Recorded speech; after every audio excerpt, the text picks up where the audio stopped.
So hello and welcome to another episode of TopTenz. I'm your interim host Karl Smallwood, and today we're talking about 10 notable spies of the Cold War era.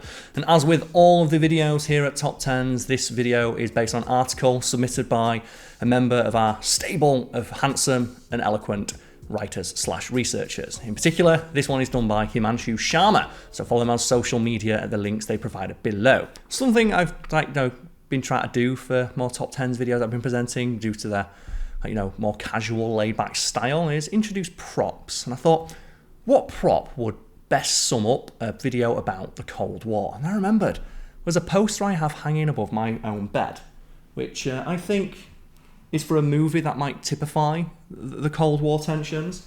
And that is Rocky IV. There we go. So this poster hangs above my bed. It's obviously it's Rocky IV. You can see in there Ivan Drago as a mountain, which is a lot of hammer and sickle in the background. Unfortunately, in reality, the Rocky didn't punch communism to death, but I still thought it was pretty cool. Let's get to it.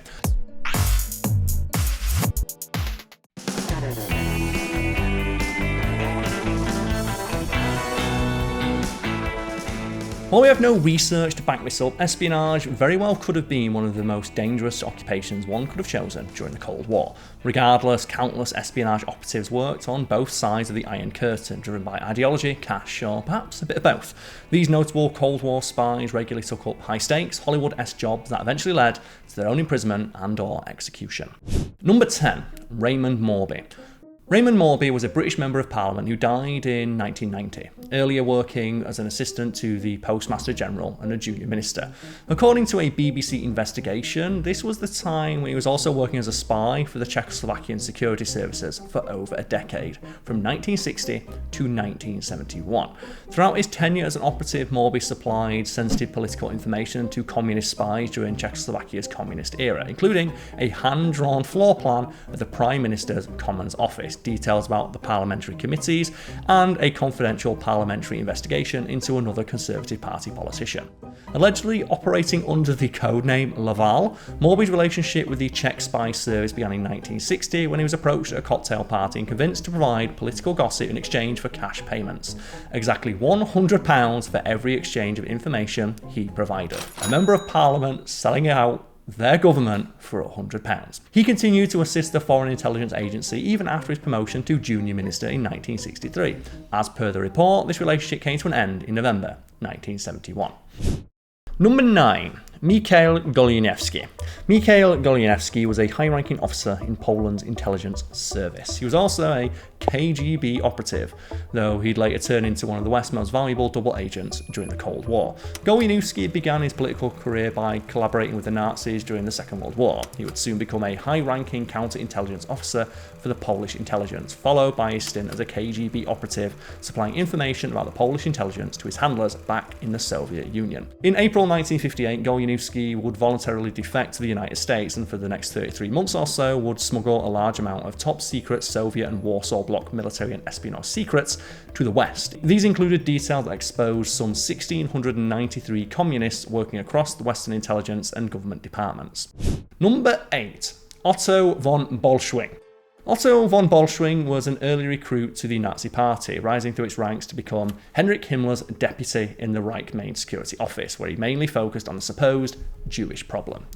He was in paragraph. It's just I feel so dirty talking about this stuff. In 1937, he designed terror tactics to drive Jews out of Germany and rob them as they left. What an arse on. Bolshwing's radicalism led him to support the anti-Semitic Iron Guard in Romania, even attempting a coup against the German Allied government. He continued to climb the Nazi hierarchy even after his detention, as he was soon hired as Adolf Eichmann's personal deputy, who oversaw the logistics of the Holocaust. After the war, Bolshwing escaped to the American-occupied Austria and worked with exiled Iron Guard members before he was recruited by the CIA under the codename Agent Unrest. His Nazi background was overlooked due to his espionage value against the Soviet Union. Eventually, Bolshwing would work as a CIA asset with valuable connections in Austria and Eastern Europe, supporting the larger US intelligence efforts during the Cold War until 1953. History sucks sometimes. Number 7. Gunval Galtung Havoc. Gunval Galtung Havoc was a Norwegian foreign ministry clerk and an agent of the Soviet Union for over 27 years.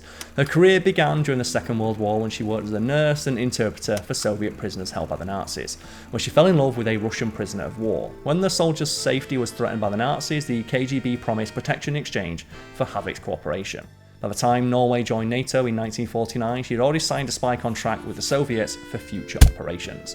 Over the time, there were suspicions that Soviet diplomats were, to put it lightly, too well informed about Norway's classified positions on various matters, especially regarding its European Community membership. Havoc was eventually identified by Norwegian counterintelligence during a meeting with a KGB operative, AK, and this is a Russian as an all-hell name, Principlov, during the arrest in 1977. While she confessed to her espionage activities against Norway and other Western nations, Havoc died before her trial due to heart failure. If it just said very suspicious heart failure, I'd also buy that. Number 6. Oleg Vladimirovich Pankowsky.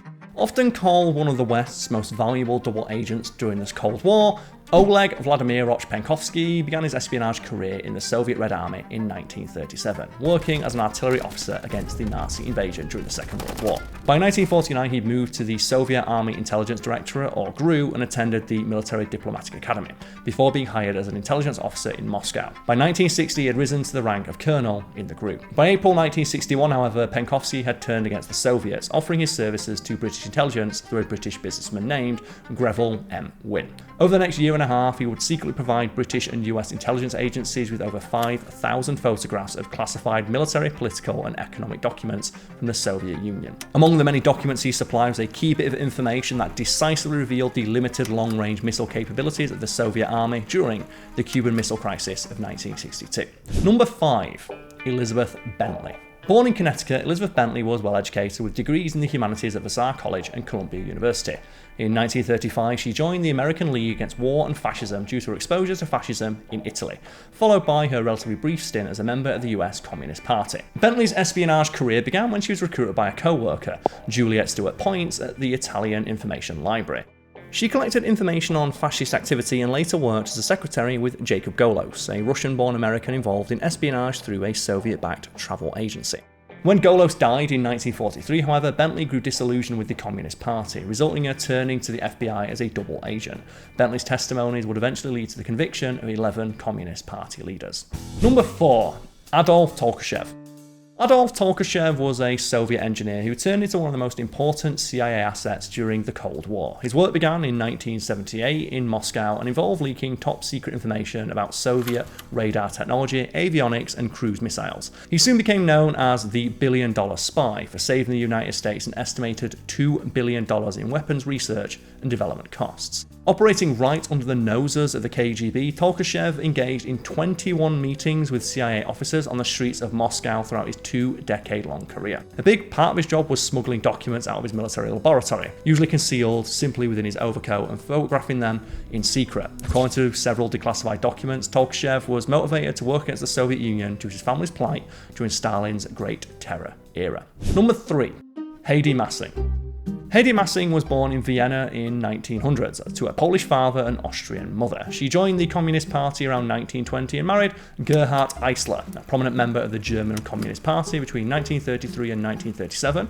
Massing served as a Soviet espionage agent in the United States. In her later years, however, she went against the Soviet Union, particularly the communist movement under Stalin, and turned into a staunch anti-communist. In 1949, Hedy Massing played an important role in the Alger-Hiss espionage trial, testifying that Hiss had been working with the Soviet Union against the interests of the United States.